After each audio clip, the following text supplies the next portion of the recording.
le Christ est ressuscité, il est vivant et il vient aujourd'hui te visiter avec la puissance de son Saint-Esprit.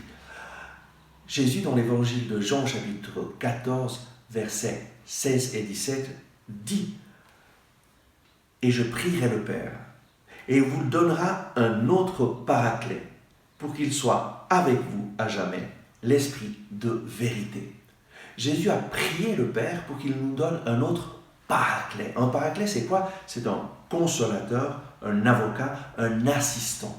Jésus est le premier paraclet, le premier consolateur, le premier assistant. Il était avec ses disciples, il est venu dans ce monde pour nous guider vers le Père. Et Jésus a vécu avec ses disciples pendant 3 ans, il les a enseignés, il leur a montré le chemin, il leur a enseigné à annoncer l'évangile, à vivre la bonne nouvelle du salut, mais lorsque sa mission est terminée, après sa mort et sa résurrection, Jésus est parti. Et il est parti dans le ciel, il s'est assis à la droite du Père, et Jésus leur dit à ses disciples, « Moi, je prierai le Père, et il vous enverra un autre consolateur, un autre paraclet, pour qu'il soit avec vous à jamais, l'Esprit de vérité. » Il y a une différence radicale avec le Saint-Esprit, avec la venue du Saint-Esprit. Lorsque les disciples étaient avec Jésus, en fait, pour voir Jésus, pour faire l'expérience de sa présence, pour faire l'expérience de ses miracles, ils devaient être présents avec Jésus physiquement.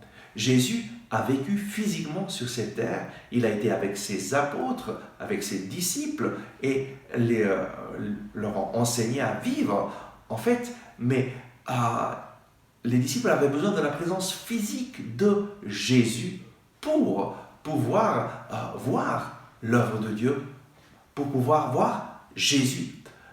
Ce qui change radicalement, ce que Jésus dit, et cette promesse, c'est qu'il enverra le Saint-Esprit qui va être avec nous à jamais. En fait, le Saint-Esprit, la grande différence, c'est que depuis le jour de la Pentecôte, le Saint-Esprit a fait sa demeure dans le cœur des apôtres, et il fait sa demeure dans le cœur de chaque chrétien qui l'accueille, et partout où nous allons, le Saint-Esprit nous accompagne.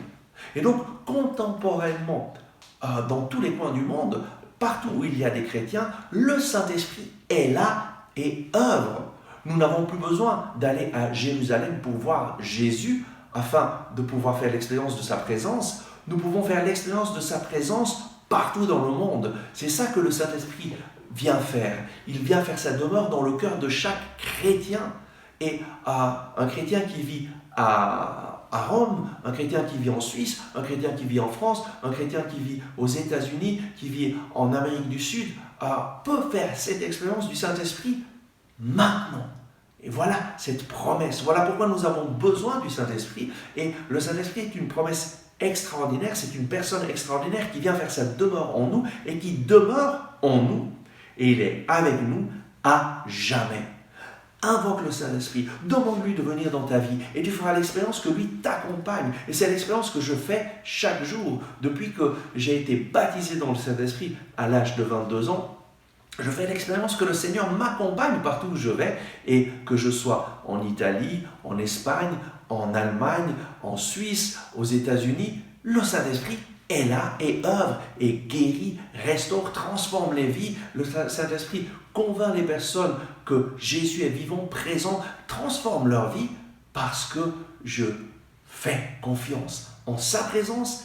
Il est en moi, il vit en moi et je réalise l'œuvre de Dieu, j'annonce la parole de Dieu. Et cela, c'est pour chaque chrétien. Invoque le Saint-Esprit, demande-lui de venir aujourd'hui dans ta vie pour faire de toi un témoin de Jésus ressuscité. Et avec confiance, tu vas voir que lui t'accompagne, t'inspire et te montre le chemin. Invoque le Saint-Esprit, reçois ce don de Dieu et ta vie changera radicalement. Continue, persévère à demander le Saint-Esprit chaque jour et tu vas voir la puissance du Saint-Esprit descendre sur toi le jour de la Pentecôte et chaque jour de ta vie. À tout bientôt.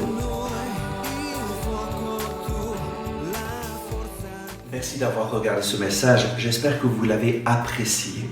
Nous mettons en ligne de nouvelles vidéos chaque jour afin de vous inspirer et de vous encourager.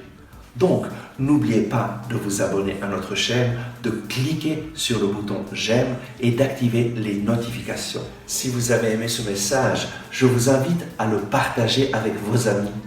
Ensemble avec ma communauté, nous prions pour vous et votre famille. À demain.